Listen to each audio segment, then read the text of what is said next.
Here's another quadratic equations example problem, and the method we'll be using is rewriting it in terms of u and then solving it with the strategies that we've discussed in the past.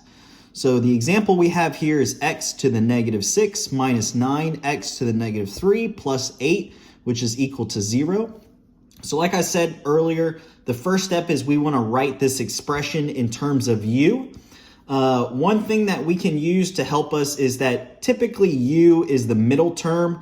So you can see here we're solving for this u, and we can notice that this is the form that we want to have the equation in. This is the form that we're most comfortable seeing. So we want to have this x squared term plus b to the x, right? So the u term is typically this middle term, and if we multiply that, or if we square that, this will give us that u squared. So you can see here we have rewrote it in terms of u. So this x to the negative 6 can be rewritten as u squared, and this x to the negative 3 can be rewritten as u.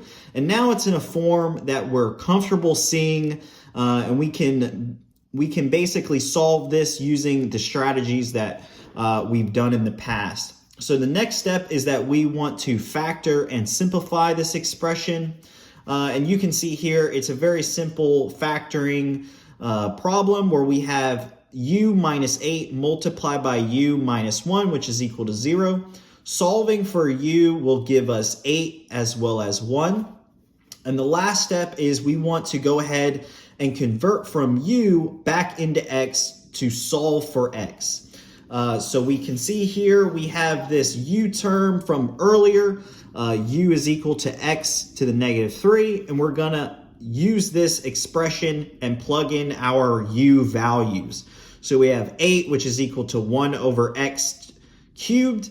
After simplifying this, we'll get x is equal to 1/2. And then we can do the same for u, which is equal to 1. After simplifying that, we're going to go ahead and get x, which is equal to 1. And so our solutions for this example problem is 1/2 and 1.